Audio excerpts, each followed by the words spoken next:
going on, guys? And welcome back to the Edison Club podcast. I'm your host, Mike, joined tonight by two of my teammates, Austin Butcher and Blake Bowman.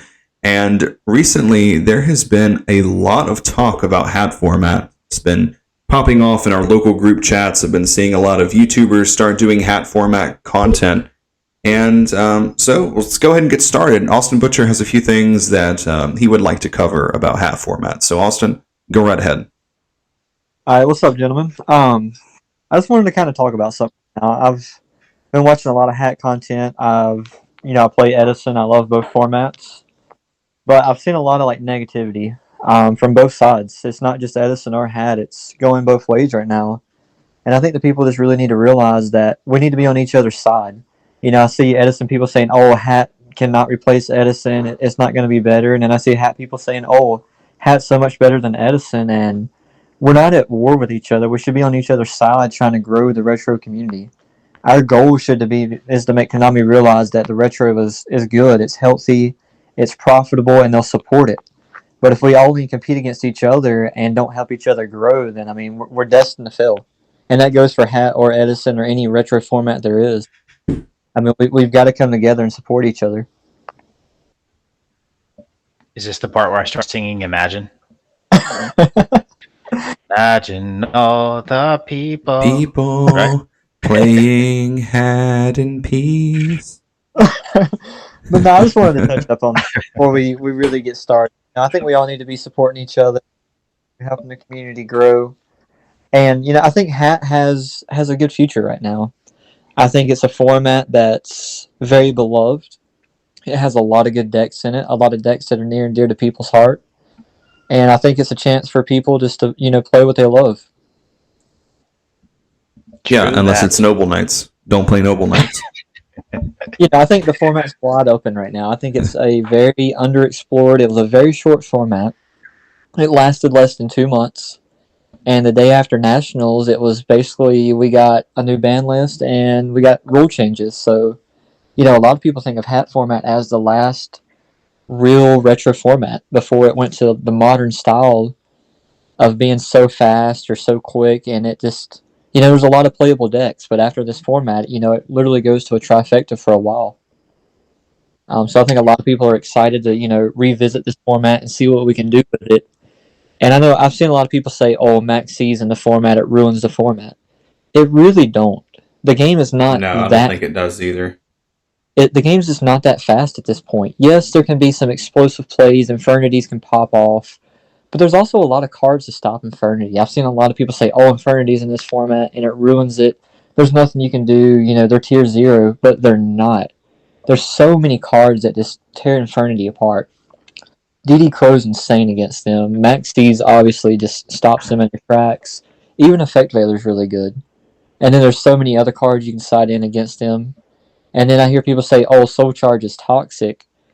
It can be, but it also has, a clause in it. You can't declare your battle phase. You have to pay a bunch of life points if you want to make these big boards. And then if your opponent has Soul Charge, they can literally just break your board with their own Soul Charge. So, it's not like it's like an archetype-like card. Everybody can use it. So I don't think that Soul Charge is really as bad as people make it out to be. And everything else is just kind of generic. It's just an engine format. And then everybody has access to a lot of the broken stuff, like Soul Charge, like Curry Bandit, like Exciton, Honor Arc, and so on and so on. I don't think there's a format-locked card that's just devastating. Yeah, I think that to both technically be retro formats, hat and Edison do play extremely differently. Edison to me feels more about resource advantage, and you're counting cards in the hand, and every card is irrelevant. Very few decks end up with multiple dead cards in their hands. Like sometimes heroes can, hero variants towards the end of a game when you have, you're floating rotas or emergency calls and you're just setting those or something. Frogs can do the same. You get some sort of effect off of a late game dupe frog and you have 2 swaps in your hand that you're not necessarily using, or you're top decking frogs and the game state is at a standstill, and so you're just 6, 7 cards in your hand, you're discarding it at the end of turn. Hat is different, at least in what I've sort of re-experienced it as in the last several weeks. It feels more about controlling board state and card advantage isn't always, it can be a bit deceiving because decks are so powerful with just a card or two. They can completely swing the game, which I think is kind of fun. To me, Hat is sort of the bridge, kind of like what you were saying, Austin, between the modern game and the old game, in that it is about board establishment. Like you can create these two monster board setups, where you have a negate on like a spell and trap, and then an interruption or an effect negate. Two monsters doing that. But it's not unbreakable. Like you don't have multiple omni negates like you do in modern. And I've said this many times, but it seems to me that Hat is the format where everything is good, where Edison feels like the format where everything is bad. They're both balanced, but in completely different ways. Everything feels overpowered in Hat, and everything feels underpowered in Edison. At least that's my initial take after minimal testing and minimal playtime since Hat has become a thing in the last few weeks. I think that's well said. One thing I love about Hat right now is, a lot of people say that Edison's very diverse, and it is to an extent. But I think Hat's even more diverse. There's so many decks like that you can actually play in top with because of, the hands, artifacts, or trap tricks, or other stuff. Soul Charge, Curry Bandit. It literally just helps the whole format with so many decks. I mean, there's a few decks that's unplayable, or they might be like tier 3 or 4. But Noble Knights. Still... I mean, just to run off some of the decks, you got like Artifact Trap Tricks, is good. Yurgia, Mermail, Spellbook, Boojin, Sylvan, Infernity, Mythic Ruler, Madolche, Evil Swarm, Constellar, Lightsworn Ruler, even Artifact Gravekeeper starting to pop up. And if you notice, none of those decks are repeating. Like it is in Edison. A lot of times you'll have like repeating stuff. Like it's like frogs with the frog hero. Yeah.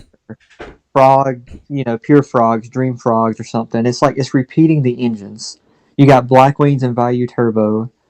And I mean everything else is just like stealing cards from other stuff to try to like keep up with the game, I guess. To an extent. Where in this it can be like pure decks. Or you're playing like an engine with the artifacts or something. Yeah. I really feel like this format is very diverse, and there's so much more decks you can play than that. There's a lot of decks that just people didn't experiment with. I think Evols is a deck that people just didn't play with back then, but they got a really broken trap that nobody talked about. There's all kinds of like Battle and Boxer decks, and I think any rank 4, rank 7 deck can be good with an engine splashed into it. There's a lot of stuff that just nobody played, like Fire Kings. I think their board wiping abilities could be really... there's a lot of rank 4 toolbox decks with like Summoner Monk and the gadgets, or Goblinberg and Mask Chameleon. There's so much potential in this format, and I think it's going to be really fun at first, trying to explore everything that can come out of this format. The format's nowhere near being solved. I mean, I think 20% of the format might be solved, and there's an 80% gap of us to explore it because it was such a short format and the card pool was massive. Yeah. You mentioned Evil Soar, and I actually got reminded of that trap card today. That trap card is insane. If you don't know what this trap does, it's a normal trap that targets an Evotile and an Evil Soar in your graveyard. Special summon an Evolsar XYZ from your extra deck using those monsters as materials, which is so crazy because it doesn't even have to meet like the level requirement. They can use a level 2 and a level 4 and make Logia or Dolka. There's actually another one that nobody could play back in the day, but this card allows you to play it, and it's Soldar. I think that's how you say its name. Every time an effect's activated, you can detach it, I think like negate it, and it might burn your opponent if I remember right. Is that the rank 6? Yeah, okay, I have it pulled up now. Yeah, you can, this card cannot be destroyed by card effects while it has XYZ material. When your opponent special summons a monster, you detach and destroy that monster. Okay, my bad. I was thinking about a different card, but I mean that's Gotcha. really good. Yeah, the fact that you can just cheat that card out with the trap card. But I mean it's insane. I mean you can make a Laggy or a Dolka, turn For 2 free. theoretically. I mean it's that good. And then they have their own bestiary in the deck. Whenever it's special summoned, you can just pop or spell a trap. Yeah. They have a spell card. You can tribute an Evilite monster, special summon one from the deck, and the one that's tributed, it activates and special summons another one. And there, turn 1, you can make a Laggy or a Dolka.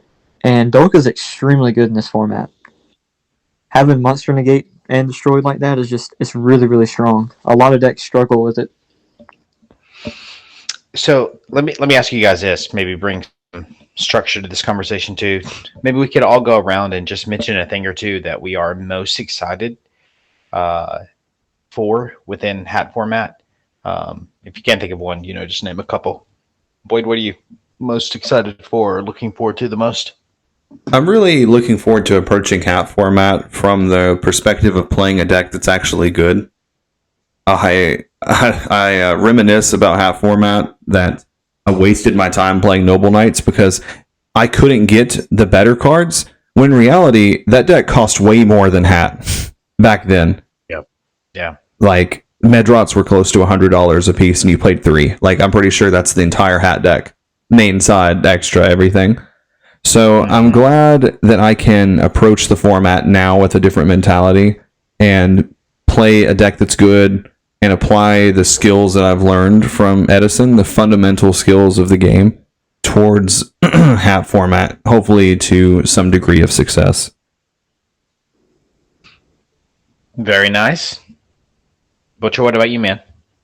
I'm just excited to be able to play some beloved decks again. You look at like Geargia, fan favorite, Mermail, fan favorite, Spellbook, Boojin, Sylvan, Infernity, Evil Swarm, Stellar. There's so many decks. There's so much, that people can get behind. I'm not saying that it's not like that in Edison, but there's very few beloved decks from the Edison time period.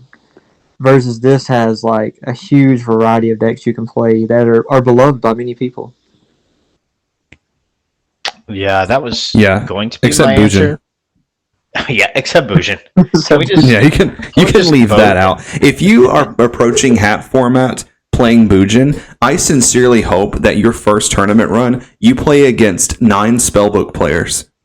That is my wish for you, that you have to play 9 spellbooks. Actually, you won't even play that many. You'll just play 3, because that'll be the end of your tournament. That'll bring up something in just a moment I'll ask about. But yeah, my answer was going to be looking forward to playing Madolce. It's my favorite deck of all time. I think it's so fun. It's very glass cannon. It isn't at its best in hat, but it never really is at its best. It's never been top of the food chain, but it's competitive, and so that'll be fun. But since you had mentioned that, Butcher, beloved decks, I think I'll go with this then. I'm looking forward to getting into the lab. Austin has already alluded to this, but the card pool is just immense, and the ban list actually isn't too restrictive. So many decks have so much hidden potential. I haven't really fiddled with the card pool at this point to any relevant degree, but I've just looked through something that I'll often do is I'll go into Dueling Book, and my Dueling Book deck list is like a mile long. You guys have probably seen that. Have you seen my deck list? Have you seen how many decks that I have in my Dueling Book? Yes. And I have them all neatly sorted. And so I'll put an L in front of the deck list, and that stands for lists. And so I'll go in and, for example, name it like trade-in synergies hat format. And I just started looking at all of the relevant level 8s that you could play trade-in with. And some decks, I mean, this deck isn't anything. It's no one thinks, oh, hat format, and thinks of Archfiends. But Archfiends have a way to search and add to their hand a level 8 and 1 consistently, reliably, pretty much every single game. I mean, they can play 3 Tour Guide and 3 Eris. and you just are consistently able to add an Archfiend of your choosing to your hand. There are a billion different little treasures in this format that who knows what people will string together as the format becomes refined, if in fact we get to that point. Let's just be clear. At this point, I think it's just hat hype. We're yet to see a lot of tangible hat play. Is that agreed? I don't know. Y'all are more. You have your finger more on the pulse of the Yu-Gi-Oh world than I.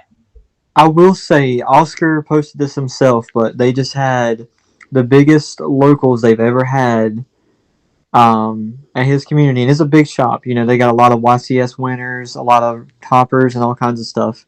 But I think it was 44-man hat tournament, and he said that's bigger than any local Edison tournament he's ever had at that shop. That doesn't mean that hat's the premier or the best format. I'm just saying. He said there was a lot of people there. That's a good sign. That's a good, healthy sign. But we're far away. Hat's not going to start seeing like YCSs and all that anytime soon. I think we're 6 months to a year before Konami would even recognize it for something like that. Nothing on the. Oh, sorry. Oh no, you're fine. There's just no massive tournaments right now. There's no 5Ks, 2Ks, 1Ks. You know, I think we're way beyond up against that point right now. I think it's just going to be a while. It's going to be a slow burner, but I think that the hype is not necessarily ruining hat right now, but it's making it pretty expensive. Yeah. I think that I think that hat will get much farther than Tengu did. Oh, by far. I think that Tengu had very little support around it. It was hyped up really, really fast. Not as much as hat is. There was only a few Yu-Gi tubers that were really messing with it, like TCG Rewind, who just, that's what he does. He's a Tengu expert specialist. That's his channel. But you had like Frazier and a few others doing some videos, but nothing. Let me do a shameless plug here while you've mentioned that. So if you're listening to this podcast, Big Boy Gaming is hosting a Edison 2K 3v3. This is going to be October the 19th in Raleigh. And then Sunday, October the 20th, there will be a $500 cash Tengu tournament. And I have heard from some sources that TCG Rewind is actually going to be there and stream the event. Oh, wow. Now, that'll be awesome. So that's hearsay for me. That's just what I've heard. But yeah, thought I would take a moment to plug that. So please come out and play. Cool. Oh, heck yeah. But you may continue. Sorry to interrupt. It was perfect timing. Yeah. No. I was just going to say, too, that it has been a little unfortunate, some of the hat buyouts. Prices have gotten pretty insane pretty quickly.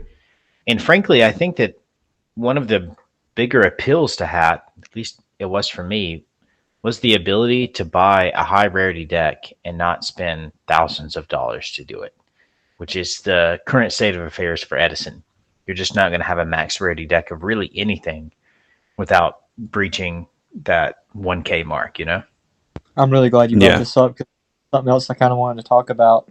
And once again, this isn't Edison versus, hat format. It's really Konami's fault on a lot of things. But, I can have one Ultimate Caius right now, or I can have 5 or 6 max rarity hat decks. It shouldn't be like that, but that's just the state of the game. I can have like a Ghost Stardust, or I can have, a bunch of hat cards.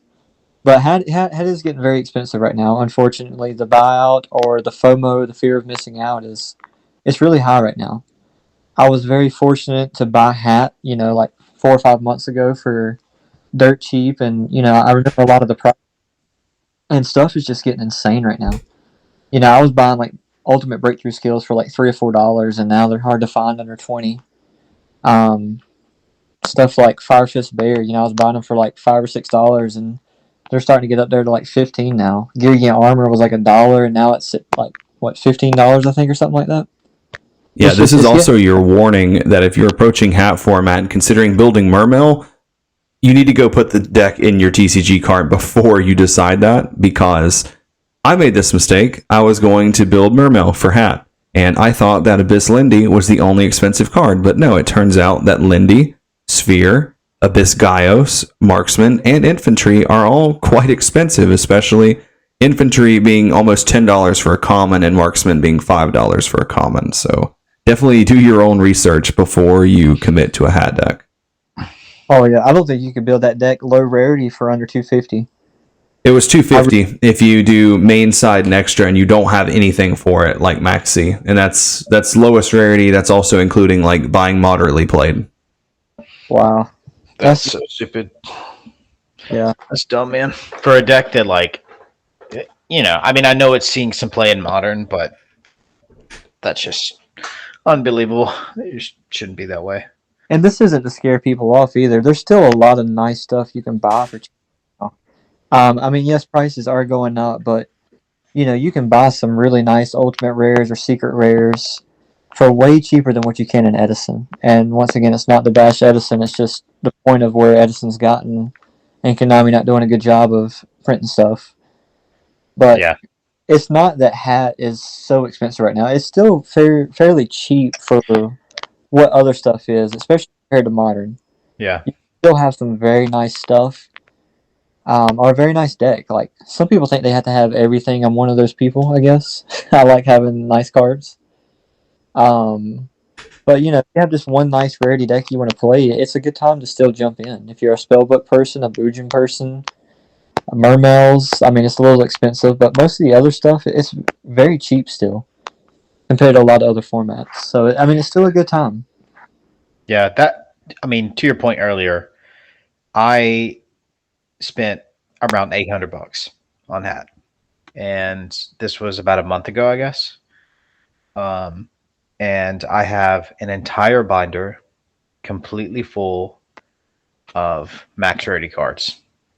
I mean, Astro Pack cards, all the Astro Pack supers that are relevant from the set or from the format, every major deck, with the exception of Mermails, max rarity spellbooks, max rarity Madolche, most of the ulti XYZ monsters. It's pretty wild. I spent $800 and I have an entire binder full of max rarity stuff. And I could have, instead of that, bought 1.5 Caius for Edison. And it's sad that it has to be like that. I'm in the same boat you are. About 5 or 6 months ago, I spent, I think probably about 600 in hat now. And everything's just jumped up. It's insane. I might have more in hat than I do in Edison. And I have a huge Edison collection, I feel like. But, I came in 2.5 years later into Edison and everything was so expensive already. I missed that initial bandwagon jump of getting onto it. And now if I want anything, I have to pay the price. Yeah. And things will randomly just become expensive for like actually no reason. Like Ulti Colossal Fighter getting up to like $300 a few weeks ago was really wild. Can we talk about why Ultra Colute is $68 a piece for a first head? Like, why? Why did people just buy out Colute randomly? Like, that makes no sense. So I have crazy. Colute. I've not been able to figure this out. It's like every week there's a card that gets bought out randomly, like a Catastor or a Colossal Fighter or a Go-Go or something that randomly gets bought out. And it's the vendors that are just manipulating the market, and it's getting out of hand. Yeah, Ulti Colossal is currently sitting at $300. That's stupid. When I first started playing, about $90 to $100 and you can get one. That's just, I don't know. And it's sad it's gotten like that. And I feel like they're trying to manipulate hat now. And, I mean, unfortunately, it's the vendors just buying this stuff out. Yeah, I wish Konami would just flood the market with cards, even reprint ultimates, ulti rares, stuff like that. I wouldn't even mind it. I wouldn't mind if my collection tanked, just so the game became affordable for everyone to have nice rarity cards. That would be awesome. I wouldn't mind seeing that myself. Or if at least do what Pokemon does. If you want to reprint an ultimate rare or a secret rare or something, do it in a different artwork. That would be awesome.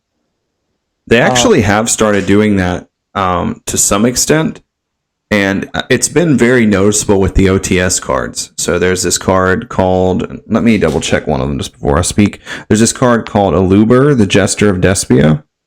And this card came out as an ultimate rare, and it was $100 out of the OTS pack. And with the rarity collection too, they reprinted this card in every rarity. So super, secret, QCR, ultimate rare, whatever was in that set. And now that same ultimate rare is $5. Wow. I pulled one, or someone pulled one at the Switch tournament, and I was like, "Oh, it's money, right?" And they're like, "No, it's $5." And I looked it up, and sure enough, it's $5. Fallen of Albaz is another one. It was an ultimate rare out of OTS, highly, very high chase card. People wanted. It was $100. It is $11 now because they reprinted it out of the rarity collection. So they are doing that to some extent, and I kind of feel like this 25th century, whatever it is, bonanza set they're going to make is kind of going to be that for some cards. I hope so, but I have this fear that they're just going to spoon feed us, because Konami's always spoon fed us.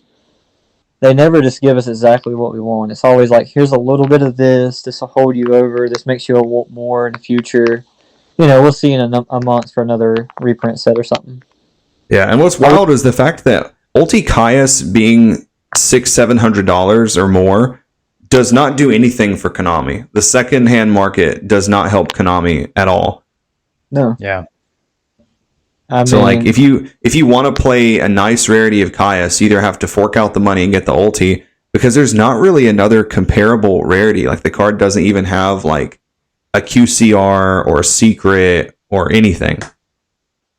And this goes back to what I said in the beginning of when it's not Edison versus Hat or Hat versus Edison or anything. It's us versus Konami, basically. Why are they so out of touch? Why do we not have a rarity collection Caius that got Prismatic, Ultimate, Secret, Super, Ultra? That card needed every print. And rarity collection does that, but instead they want to give us a different version of Blue Eyes again, a different version of Summon Skull or Red Eyes, or... they're coming out with a Karibo, a quarter-century Karibo. Why do we want that for?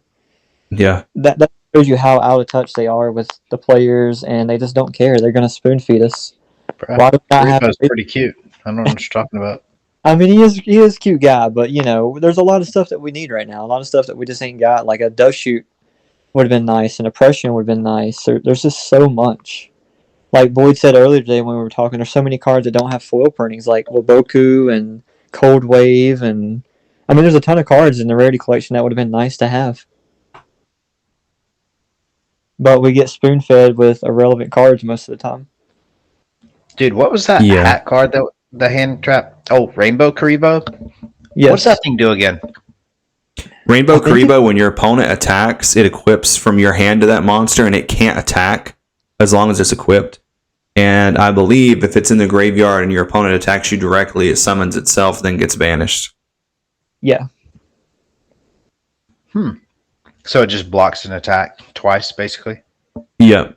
And I remember players using that card in hat format, but it doesn't look like any of the lists that topped that year's NAWCQ played any. But I think that card's kind of underrated.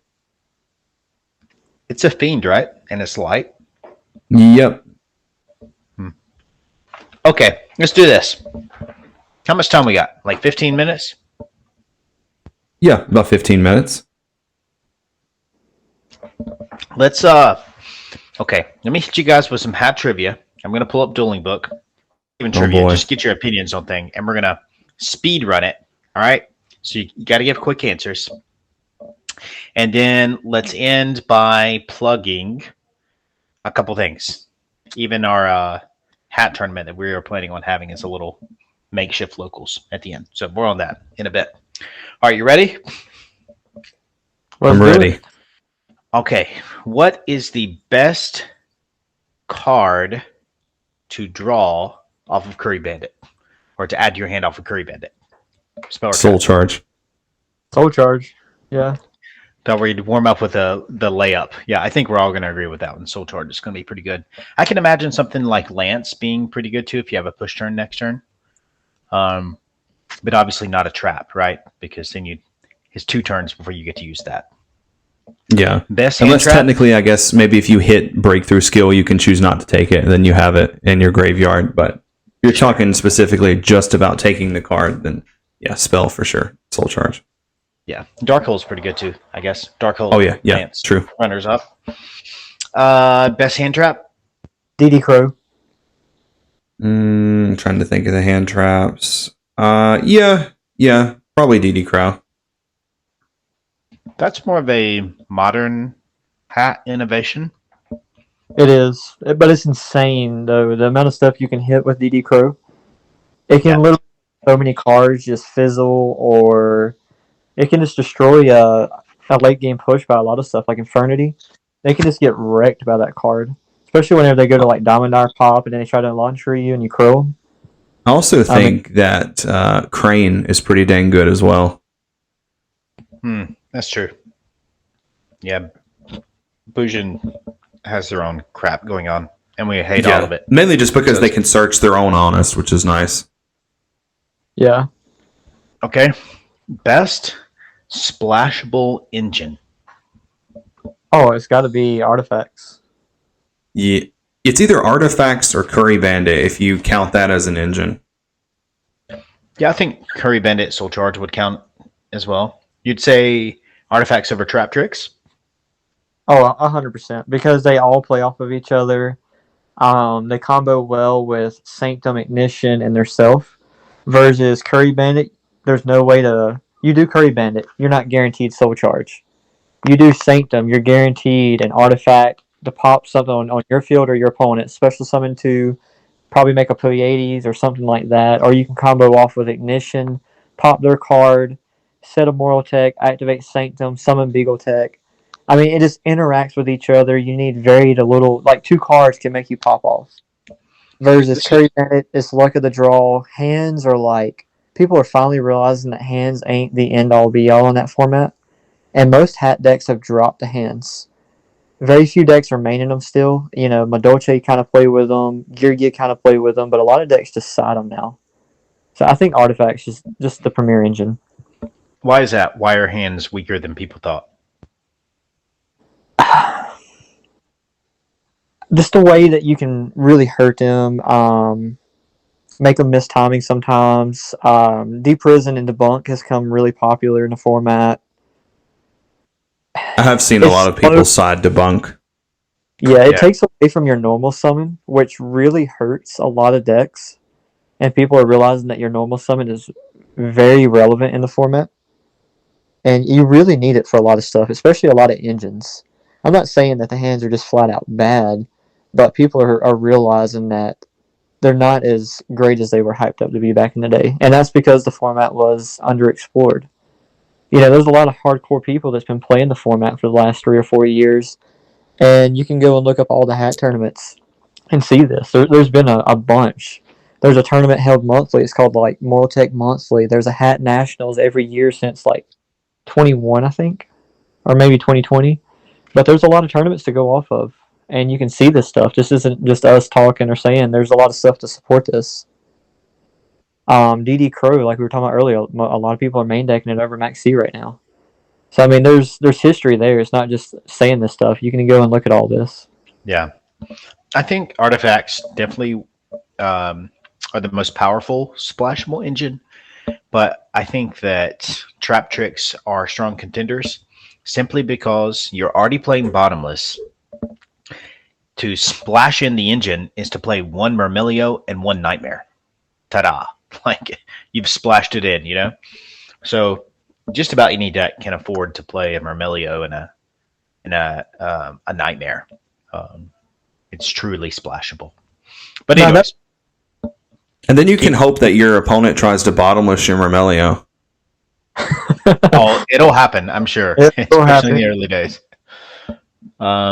Okay. Upstart Goblins. Was Hoban right? Do you need to play Upstart? I think it depends on the deck. I don't think that that's a card you just throw in every single deck and say, now I have 37 cards, because not every deck wants a lower deck count like that. But I think some of the decks like Sylvan, Sylvan can effectively, with their field spell, Mount Sylvania, they can effectively search whatever they upstart into, which is nice. And then maybe some decks that have like little more problem with breaking like Mermail or Mythic Ruler, they could include that card for extra consistency as well. Okay. Give me, in your opinion, what could ruin hat format? The player base. I don't think it's a card. I think it's the player base. People can easily point fingers at Max C, Soul Charge, or anything, but it's the player base doing what they're doing now and buying everything out and making it hard for people. Or the vendors. Boyd? Yeah, I think I kind of agree. I don't really know if there's like some underlying... The only way it would be really bad is if there's some deck that's just been completely overlooked that does the best at breaking Soul Charge, building boards, preventing boards, playing through boards, whatever. But I'm not really sure if that actually exists. So I think it's kind of like what Butcher said, you know, the community just kind of doing what they're doing right now. Yeah, I think that even though the XYZ monsters and synchros can be extremely powerful in hat, I don't think that they are strong enough for Soul Charge to absolutely ruin the format. My thought on what perhaps could make hat format less engaging and less fun than I suspect that it will be the rock, paper, scissors nature of it. This is just my initial take. Again, not many games played in the format. But in Edison, when you have a bad matchup, it's like, oh yeah, that matchup's 55-45 or like 60-40. But it feels more extreme to me in hat. Would you guys agree? Like spellbooks versus Bujin, or cat versus spellbooks, like Bujin versus cat. You know, they all sort of counter each other. You got Bulbasaur, Charmander, and Squirtle duking it out there. What do y'all think of that? I think it's kind of nice that what I consider to be the 4 best decks, and I could be wrong, this is just my opinion, but I think the 4 best decks in the format is a Hat Cat variant, a Geargia, Mermail, and then something along the lines of Spellbook, Mythic Ruler, Sylvan, somewhere in that nature. But they all, like you just said, they all counteract each other in some way. And it kind of makes it fair in my eyes. I like trifecta formats. I like quad formats, or even 5 or 6 deck formats. But this is way bigger than that. But with the tier 1 decks in this format, I feel like they just counteract each other. There's no deck that's just levels above each other, I guess. I mean, you could argue that Hat Cat is the best deck in the format, and based on results, that is true. But it's not head and shoulders. It's not tier 0 or even tier 0.5. It loses to matchups. It has an awful Geargia matchup at times, and vice versa for Spellbooks. Spellbooks wrecks Geargia, but then Geargia can be explosive and just OTK Mermails and Dragon Rollers out of nowhere. So, I mean, it's very balanced in its own way. Yeah, but doesn't that kind of suck? Like, let's say that you show up on the day and you're playing Geargia, right? And you play against 4 hat variant players, and you just roll them all. And then your last 2 rounds of Swiss, you play against Spellbooks, get absolutely dusted. You outplayed your opponent. They weren't even good. And you don't make top cut because of the matchup. And there was nothing you can do because it's 70-30. Doesn't that kind of suck? I mean, it can be like heartbreaking, but I don't know how to say it. I don't think the matchups are that bad as people make it out to be. Like, Spellbooks is a good deck. I think it wasn't very represented back in the day as much as it should have been. I think the deck has evolved now, and I think people are finding ways to play the deck better than what it was played back then. But I think people will build their decks better is what I'm trying to say. Like, Geargia will adapt. Bujins will adapt. There will be a lot of decks that will adapt or get left behind. But there's a bigger card pool to adapt now. So it's okay in some ways. Like, people will find ways to make the matchups better. Kind of like Edison. I think that there might be more opportunities for like meta shifts in hat than there is in like Edison. So like if Blackwing really picks up in popularity in Edison and everyone's playing Blackwings, the only stuff you can really play to really counter that deck is something like fairies. but then you just kind of get destroyed if you do play against something like Frogs or Vayu. But I think that in hat format, there are so many different decks that if one deck is just getting a little too strong, then a good counter deck to that strategy can come up and kind of knock it down a peg, if that makes any sense. Yeah, that's true. That's true. I mean, that was the case for Hero Beat, right? It had its rise during spring of last year, during War League, especially when people were frequenting Blackwings at an all-time high. Hero Beat saw a lot of play. People adjusted. Hero Beat hasn't won really since, at least not to that level. Yeah, like maybe it's a case of like, oh, Bujin or Geargia has won the last 5 big tournaments for hat. I'm going to play Spellbooks this time. Well, then somebody else is looking at it and saying, well, Bujin or Geargia has won all these tournaments, so people are going to be playing Spellbooks, so I'm going to play Fire Fist artifacts, whatever has a good Spellbook matchup. Something else that's nice to think about this is there's so many good side deck cards. If Spellbooks gets out of hand, then we've got Mistaken Arrest and Mistake. If Dragon Rulers or Bujin get out of hand, we've got Soul Drain and Macrocosmos at 3. No, Macro's at 1 in that format, I think. Really? Defigure, Macros. You do have triple DNA surgery, though, which can be good at times. Yeah, I mean, there's so many side deck cards that people can use to balance out the format. Unlike in Edison, everybody plays about the same, I'd say 10 cards in the side or more, and then the other 5 are usually just preferences. Oh, it's Decree that I'm thinking of. That's at 3. Yeah, Decree is at 3. Yeah. Well, maybe a few last minute shout outs, some hat things we have on the radar that's coming up. So we are hoping to have a little mini hat tournament. We don't really have a locals where we're at, but we've got a good 10 to 15 guys that are either officially or unofficially part of our group, and we are looking to start having something of a LAN party where we play hat, and half of our friends, they live further away, so they'll be playing online. Who knows? I'm actually just spitballing this out loud for the first time with you guys, but this might even be something that we could open up to fans of the channel in the future, just hosting mini tournaments. Thoughts? I think it's a great idea. Yeah, I think it's a good idea as well. I've always wanted to have like Edison Club, like dueling book locals one night a week. I think that would be a really good way to hone our skills and stay sharp, because oftentimes, even when we do meet up to play in person, it's normally just a couple of us, and we're just like, oh, well, I can play against Frogs again, or I can play against Skill Drain Hero Beat again and get destroyed by Skill Drain Hero Beat. So it would be nice to be able to, just play with different people and kind of know that everyone that's involved is like competent. I hate playing on Dueling Book because I always get involved with like someone that doesn't know how the rulings work. So yeah, I am 100% down for something like that. Right on. And this is, who knows, we might putter out before we even launch, but Austin and I have talked about putting together a hat YouTube channel. Austin, you want to mention anything about that?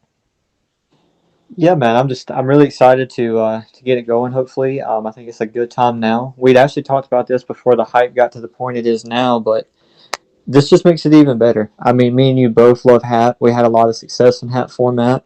It's something that we truly, we just love about Yu-Gi-Oh! I think me and you could go on and on about hat and how much we loved it. And I think we're going to be able to really share some knowledge with people and break hat down and learn a bunch of stuff along the way. I really do. I'm really excited for it. Yeah, me too, man. Me too. Boyd, anything you want to say? It's your show. So I guess we can wrap up just by saying thank you guys for joining me tonight for this episode. I've been excited to do this one. And hat format, we can dig pretty deep. We can have Blake retell his story of the 2014 NAWCQ where Konami screwed him out of winning the whole event. Essentially. It was fine. So that story has been told. Yes, the story has been told on here before when I had him as a guest, but that has been quite some time ago. And since Hat is being revisited, I think it would be a good time. So we could do a part 2 follow up for this if you guys would be interested. Maybe by then, some more people in our group will have Hat decks. Maybe we'll have actually gotten to play some in-person Hat games by that point. I think that would be awesome. And I've got one more closing thought, if you don't mind. Yes, go right ahead. I don't want people to get scared of the prices right now. Know that Hat format is just as expensive as you want it to be, just like Edison.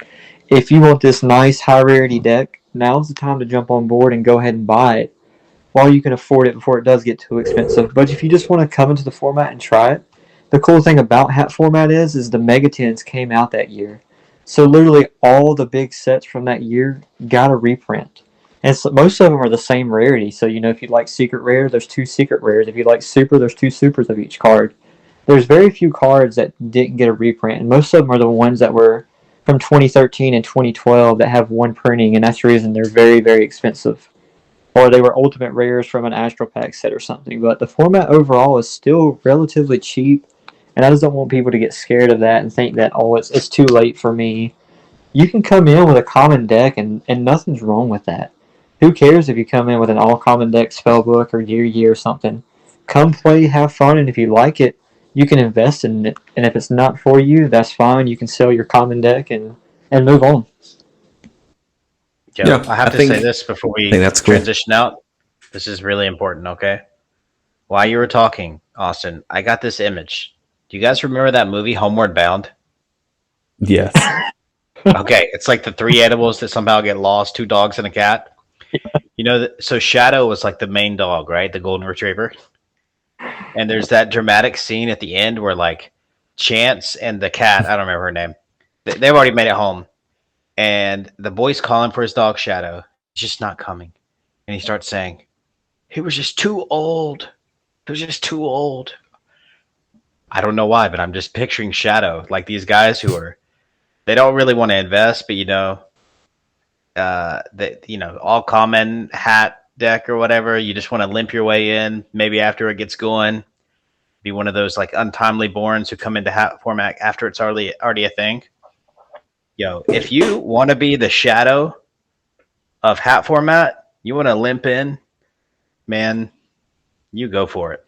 That's a tearjerker, and that's okay in my book. I don't really know how my mind made that connection. I think no one else in the world is like jiving with me at this.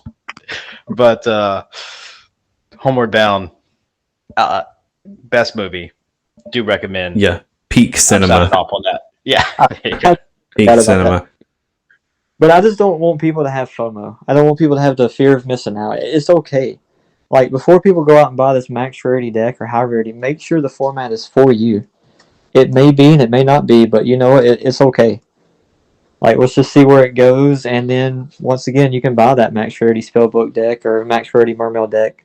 It may be a little bit more expensive, but at least you didn't blow all your money on it in the beginning and then hate the format. Yeah. He was too old. Right. Yugi. All right. That's the end of this one. Thank you guys for watching. This is Mike, Blake, and Austin from the Edison Club signing out. Until the next one, bring out the dancing lobsters. Goodbye.